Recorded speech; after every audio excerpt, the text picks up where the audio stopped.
Voilà, entre parenthèses, c'est un moment, effectivement, on a couru des risques. Il y a eu des enlèvements, il y en a eu très peu.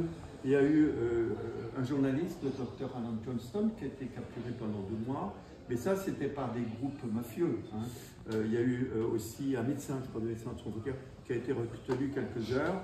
Et puis, il y a eu quand même, bon, il y a eu des choses assez chaudes. Mais pendant ces 18 mois, je suis allé 3 fois. Et qu'est-ce qu'on a observé? On a observé qu'il y avait effectivement 2 armées dans la rue, avec des uniformes différents. Et maintenant, on sait par les Palestine Papers que bien, le plan Dayton, c'était le plan, il est publié, je l'ai même ici, c'était un plan américain qui a été signé de Mahmoud Abbas, mais qui a été fait par les Américains et qui est tout à fait officiel, c'est dans tous les livres aujourd'hui, qui s'appelait Plan pour la présidence palestinienne 2007, et donc qui prévoyait de renverser le Hamas.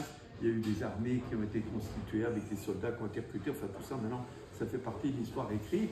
Et moi j'ai vu par exemple des blindés légers, mais à l'intérieur de la bande de Gaza. Ce n'était pas le Hamas qui les avait introduits, c'est strictement impossible. Il y a une véritable tentative de prendre voilà, des coups d'État de la part, effectivement, du Fatah. Donc ça, c'est maintenant un fait historique. Et il y a eu, effectivement, au total, il y a eu 300 morts. Au total. C'est pas rien, mais il y a eu 300 morts. Moi, je connais des gens qui ont été kidnappés, tués, etc. Rien du tout. Voilà, donc on ne va pas épiloguer là-dessus.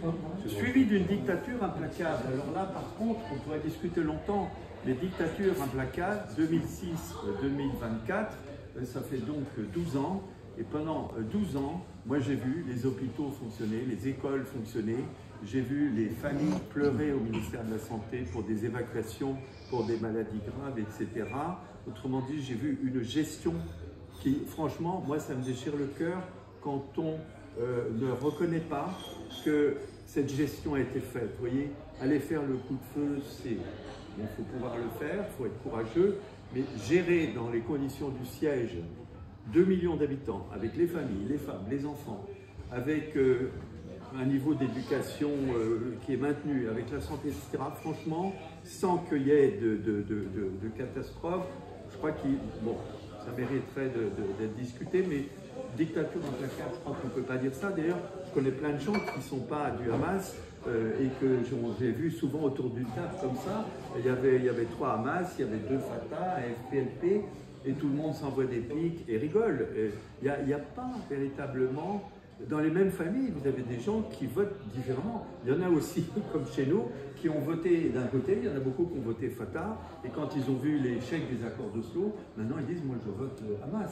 Voilà, donc ça c'est une observation générale. Les massacres de Shatila ont été commis par les phalangistes libanais et non par Tsahal. Sharon a été jugé indirectement complice. Oui, bon, sa responsabilité, on le sait aujourd'hui, je crois, historiquement est plus importante. Je passe. Par la commission Kahan, oui, en Israël même. Hein. Israël était présent derrière les phalangistes. Oui, les commissions. Non, mais je pense qu'il a été dit, on ne va pas épiloguer parce que voilà. Là, j'ai mis plus. Les guerres d'Israël, je vous annonce plus ou moins d'ailleurs, pour vous stimuler un peu. Ah, alors peut-être laisse-nous la surprise. Alors, si tu préfères que je laisse la surprise. Oui, ne dis pas comment on pourrait. Alors, mais d'ailleurs, ça a été répondu dans la discussion. Quelqu'un dit les guerres d'Israël ont toujours été défensives et quelqu'un répond non, il parle de l'expédition de Suez, 73, enfin bref, guerre des séjours, enfin bon. D'une façon générale, il faut se méfier, je ne parle pas pour ici, mais des parallèles historiques, parce que souvent on les porte au paroxysme et à ce moment-là, il y a des confusions. On peut se baser sur l'histoire pour réfléchir, mais pour agir, c'est encore autre chose. Le respect du droit, là je mets plus quand même, le respect du droit international doit être notre priorité. Oui, évidemment, je pense qu'on est bien d'accord. Non, ce que je veux ajouter aussi, c'est que ce que je vous dis, c'est mon commentaire, mais c'est aussi l'opinion des gens du Hamas et des plus hauts dirigeants. Je ne plaisante pas avec ça. Ça fait des années que je les côtoie, que je leur parle, qu'ils acceptent le dialogue et même la contradiction. Au début, j'y allais sur des œufs.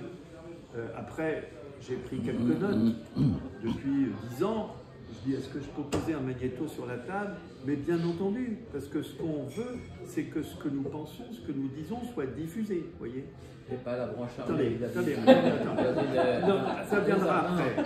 Non, ça viendra après, parce que là, on va partir. Voilà, on pose sur la table, et vous en faites ce que vous voulez. Et ils me le disent, vous voyez. Donc, ce que je dis, c'est pas seulement mon opinion, c'est ce que pensent et disent la plupart des Palestiniens. Vous verrez que c'est très consensuel, mais c'est en tout cas la position politique des dirigeants du Hamas, avec lesquels, entre parenthèses, je suis en contact presque au quotidien, avec WhatsApp. Je peux vous dire ce qui est en train de se passer aujourd'hui à Doha. Vous le savez, j'ai même l'ordre du jour. Vous voyez, bon. Je ne dis pas ça pour avoir l'air de venger. Je dis ça pourquoi? Parce qu'on dit tellement de choses injustes, blessantes, qu'il y a des... Et je ne dis pas ça pour vous. Les médias, les gens qui ignorent, les politiques. J'ai eu une réunion à l'Élysée avec la conseillère diplomatique de Macron, à mon tour tout à fait par hasard, sans parler ce soir parce que je ne vais pas développer, mais c'est effarant le degré soit d'ignorance, soit de mauvaise foi de nos dirigeants politiques. Voilà. Donc c'est pour ça que... Alors, le 7 octobre, Israël avait le droit et même le devoir de riposter. C'était évident qu'il allait y avoir une riposte. Dans une guerre, il y a des ripostes. Face à une agression barbare. Alors là, on entre dans le... On sort du juridique. Vous voyez, on sort du juridique. Bien entendu, toutes les agressions, enfin, on ne va pas généraliser, mais évidemment, moi par exemple, il y a quelqu'un qui est un juif, sioniste, franco-israélien, qui travaille avec Cologne. J'ai commencé à avoir un dialogue avec lui un peu dans le même esprit comme ça. On s'est vu, on a passé 1h30 à discuter dans une radio ensemble, ça s'est très bien passé. Je lui ai essayé de dire beaucoup de choses quand même qui étaient exactes, mais je ne voulais pas l'agresser.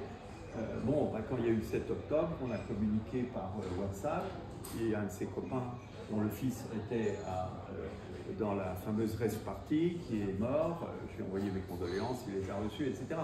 Mais je veux dire qu'il faut aller au-delà. Certains d'entre vous l'ont dit après. Il faut aller au-delà pour essayer voilà. C'est difficile de ne pas tomber dans la sensibilité. Moi, j'en reviens de Gaza. J'ai vu des gamins complètement coupés en quatre, hein, je ne vous cache pas, mais si je vous raconte tout ça, ça va avancer à quoi? Alors, pogrom du 7 octobre, entre guillemets. Là, étonne-toi, j'ai mis plus en face. Pourquoi? Parce que l'argumentation qui est dite, l'utilisation du terme de pogrom est problématique, car c'est affirmé que l'attaque était antisémite. Bravo.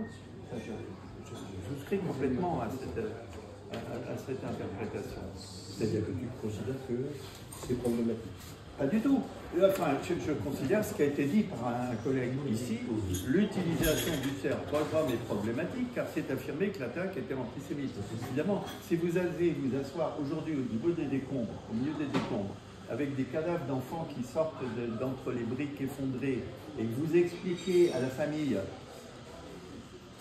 que ce sont des antisémites, voilà, c'est intenable, quoi, tu vois. Il faut savoir quand même prendre une certaine distance.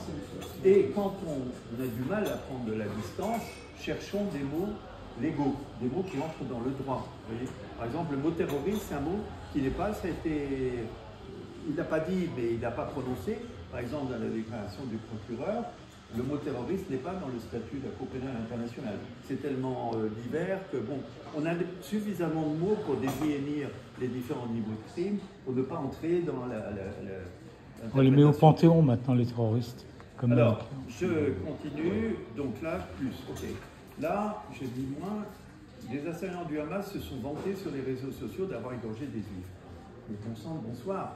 Combien d'analphabètes, d'escrocs, de crétins et de meurtriers se vendent sur les réseaux sociaux? Il y en a plein. Il y en a plein. Voilà, donc c'est ça le problème d'Internet, c'est que vous avez des horreurs qui sont répandues, etc. Et donc si on ne voit qu'elles et qu'on les accumule, là on n'a plus l'espoir dans l'humanité, quoi. Voilà, bon, voilà. Alors, question, là j'ai mis plus ou moins. Le Hamas est antisémite, comme le monde sa charte jamais abrogée. Alors je connais très bien l'histoire de la charte. La charte parce que j'ai fini par dépister, parce que j'ai mis des années à savoir qui l'avait écrit.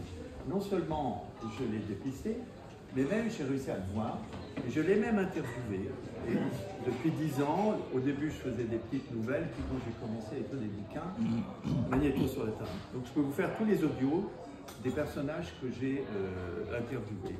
Alors, j'en parlerai peut-être ce soir un peu plus longuement. Il y a des raisons historiques. En gros, si vous voulez, imaginez, je ne sais pas quel était le bras droit de Jésus, je ne sais rien.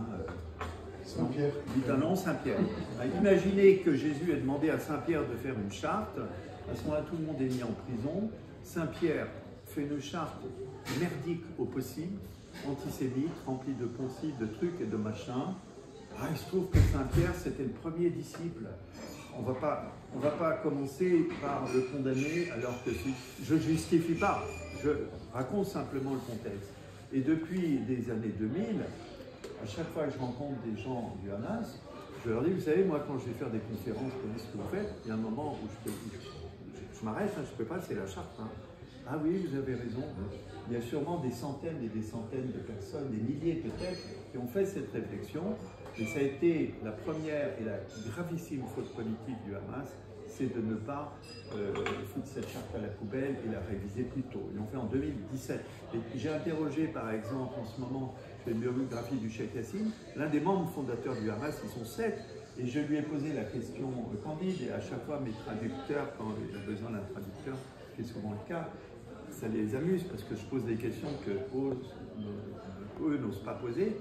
J'ai dit à ce membre fondateur, qui est un type de très haut niveau, intellectuellement, etc., enfin, la charte de 1988, est-ce que vous l'avez lue? Vous voyez, je lui ai posé la question au copain, il a dit « Ah oui !»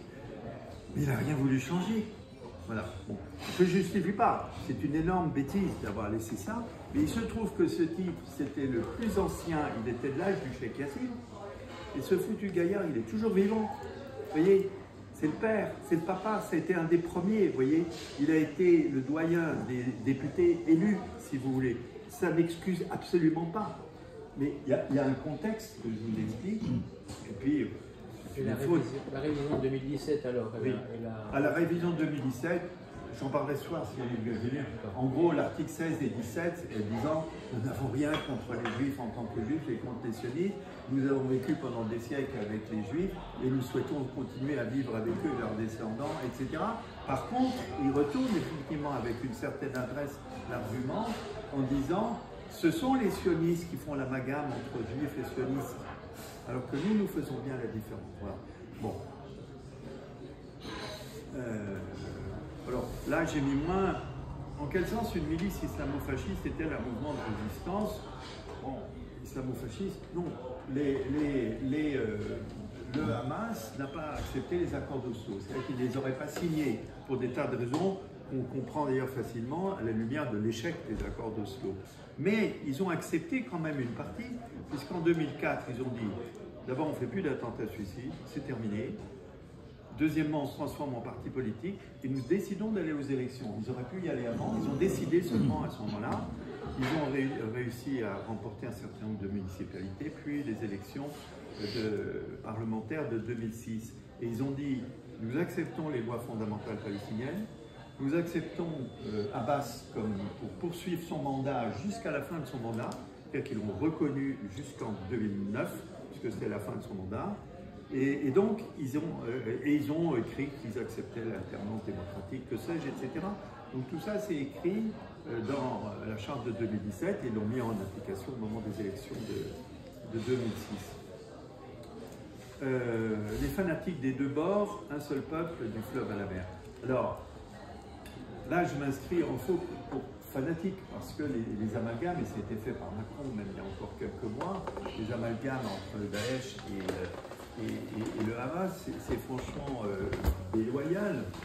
Juste une anecdote, j'étais là-bas au moment des attentats de Londres. C'était en 2008, si je me souviens bien. J'étais là-bas, j'étais en train d'opérer, donc j'étais au courant de rien. J'ai vu arriver des gars avec une tête comme ça qui m'ont dit écoutez, on vous présente vos condoléances. Les condoléances, bah, écoutez, voilà, il y a eu des attentats, etc. C'est une catastrophe, nous sommes totalement opposés à ce genre d'action. Et d'ailleurs, vous pouvez remarquer que le Hamas, dans sa politique étrangère, j'en parlerai ce soir à propos d'un bouquin que j'ai ajouté, a élaboré dès les années 90 des règles de politique étrangère, et notamment en ce qui concerne la résistance armée. Jamais de résistance armée en dehors du territoire de la Palestine historique. Et ça, c'est vérifiable. Il n'y a jamais eu de bombes dans les avions, il n'y a jamais eu de détournement, il n'y a jamais eu d'assassinat en Europe ou ailleurs. Il se limite à la Palestine historique. Et quand il y a eu des fanatiques, il y en a eu, et il y a même une histoire que je connais de près, puisqu'il y avait un médecin de l'hôpital Shifa. Je ne connaissais pas personnellement le médecin. Il y a du monde, c'est un CHU. Mais il était un médecin, je crois qu'il était même chef de service en médecine. Puis un beau jour, ils l'ont vu arriver le matin, il avait vu le prophète en rêve, alors bon, il commençait à délirer. On lui a dit, bon, il faut que tu te reposes, que tu consultes, etc., etc. Et puis un beau jour, le gars s'est enfermé dans sa mosquée de Rafah avec une douzaine de jeunes qui l'avaient convaincu. Il a déclaré l'État islamique de Rafah. Alors, on en a beaucoup parlé. On a envoyé un émissaire qui a été tué par les gars qui étaient retranchés, et puis après ils y sont allés, et puis il y a eu une douzaine de morts, et voilà. Autrement dit, il n'y a rien qui leur fasse plus peur que ce genre de personnes, et c'est pour ça qu'ils sont extrêmement attentifs à tout ce qui peut venir d'Égypte, parce que d'Égypte, avec le grand désert du Sinaï, il y a tout et n'importe quoi encore aujourd'hui à l'intérieur, et c'est véritablement leur ennemi. Donc faire l'amalgame entre les deux, franchement, c'est défaillable. Alors, là j'ai mis plus ou moins. Faillite de la solution à deux États, inscrite dans les résolutions de l'ONU, mais rendue presque impossible par l'évolution des territoires, etc. Ça, c'est l'une des constatations qu'on peut faire, mais l'histoire des deux États, un État, je suis étonné que, et encore Jean-Pierre Filu, il y a quelqu'un qui fait l'éloge de Filu là-dedans, aïe aïe aïe, qu'est-ce qu'il peut dire comme horreur?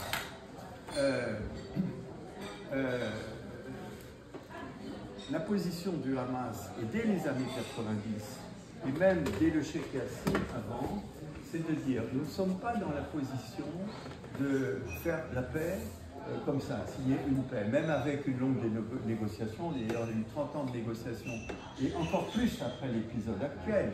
La paix, c'est ce que les gens désirent. C'est là où une espèce de consensus, il y a un moment donné, on s'accorde. Est-ce qu'aujourd'hui, d'un côté comme de l'autre, on est prêt à signer la paix avant longtemps? Non, avant longtemps. Mais ça n'empêche que, est-ce qu'il faut continuer la guerre jusqu'à temps qu'on signe l'accord de paix? Le Hamas répond non. Il dit, nous proposons, et ça fait des décennies, ça fait 30 ans qu'il propose une trêve de longue durée. Alors ce satané Filu qui ose, franchement c'est infâme. Il retrouve dans l'histoire du prophète, dans les hadiths, bidules et machin, cette notion de Houdna. Alors, vous savez, en France, quand on parle arabe et qu'en plus on a un poste de recherche, à ce moment-là, on est celui qui sait. Oui, mais tout ça, c'est en train de tomber parce qu'il y a de plus en plus de chercheuses et de chercheurs intelligents qui parlent arabe. Vous voyez, donc cette espèce de prééminence est en train de tomber, heureusement. Mais c'est absolument infâme d'aller chercher dans le Coran ou la Sunna une espèce d'histoire qui motiverait les millions de Palestiniens à demander tout simplement la liberté, un État démocratique, etc. C'est les rabaisser, c'est mettre vraiment la réalité de la situation sous le tapis en invoquant quelque chose, et là on reprend le fanatisme, le truc et le machin. Donc cette histoire de trêve de longue durée, c'est tout simplement la solution la plus raisonnable. Imaginons que demain, il y a une trêve de longue durée, avec création d'un État palestinien dans les frontières de 67. Ce que demande le Hamas. Il ne refuse pas la création de l'État palestinien. C'est bien écrit d'ailleurs dans la charte de 2017. Nous sommes d'accord, mais ça ne veut pas dire que nous allons reconnaître. Et d'ailleurs, j'ai eu un débat un petit peu chaud il y a quelques jours avec quelqu'un de très intransigeant, ce qui n'est pas ici, heureusement. Je lui ai dit, mais reconnaître l'État d'Israël, quelle surface, quelle frontière? Il a refusé de répondre, vous voyez, voilà. Donc on ne va pas reconnaître quelque chose si on ne sait pas où il est, vous voyez. Et moi je veux dire que je ne pensais pas, il y a 10 ans par exemple, qu'on allait assister aujourd'hui à une opération armée où on essaye d'expulser une population et de conquérir des territoires. Pour moi, c'était inimaginable, parce que j'étais naïf ou ignorant. En tout cas, ne pas reconnaître, ça ne veut pas dire que dans l'immédiat, il n'y aura pas. Mais ceux qui disent, et moi j'ai entendu les plus hauts dirigeants de Hamas dire, nous sommes prêts à faire une trêve de 20 ans, 25 ans. Vous imaginez une cessation des activités militaires demain, un État palestinien avec toutes les prérogatives d'un État, c'est la possibilité d'exporter, d'importer, de travailler, une population extrêmement éduquée. Il y a une diaspora qui demande qu'à inonder de dollars la truc. Et dans 25 ans, qu'est-ce qui sera passé? Dans 25 ans, il y a plein de collaborations qui ont existé à un certain moment donné, d'ailleurs, entre Israël et Gaza. J'ai des copains, par exemple, qui travaillaient avec des médecins du sud d'Israël, etc., et qui ont encore leur numéro de téléphone, etc.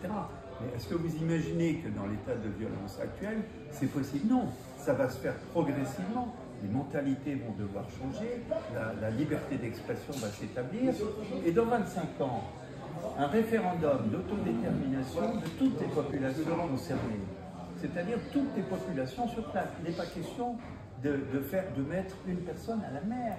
Je n'ai jamais entendu un responsable du Hamas dire ça, ni même quelqu'un du peuple, si je veux dire, jamais.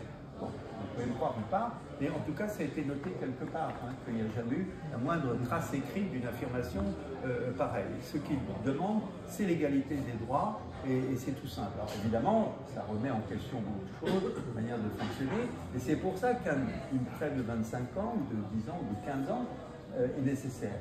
Et quand on regarde, par exemple, ce qu'a dit Fatou Bensouda, la procureure précédente, quand elle a fait son mémoire par lequel elle ouvrait une enquête approfondie, elle a dit, ce n'est pas à moi, elle a dit, j'ouvre l'enquête sur un territoire donné, Cisjordanie, Jérusalem, Gaza, mais en aucun cas ça ne signifie que ce sont des frontières. Ce n'est pas la Cour pénale de décider des frontières, c'est simplement une décision d'enquêter sur les crimes de guerre commis par tout le monde, et elle a nommé Israël, groupe armé palestinien, autorité palestinienne, même si ce n'est pas au même niveau, eh ben, tout doit être screené comme ça a été décidé d'ailleurs par le procureur actuel. Et Fatou Bensouda a ajouté que la détermination des frontières devra faire l'objet de décisions ultérieures basées sur l'autodétermination de toutes les populations concernées. C'est-à-dire que pratiquement au mot près, la vision du Hamas à long terme, c'est exactement ce qu'écrit Fatou Bensouda. Donc ça serait assez déloyal de leur faire croire, au public, je ne sais pas pour vous, mais nos médias n'arrêtent pas d'inviter des gens qui, pour les propos, sont tout à fait en dehors de la réalité. Il me reste 6 minutes. Voilà. Bon, alors il y a des histoires, sous prétexte qu'à certains moments donné de l'histoire, eh bien, Israël n'a pas attaqué le Hamas, notamment à la racine. On dit qu'Israël a créé le Hamas. Bon, tout ça, c'est des discussions historiques qui n'avaient pas de... Voilà.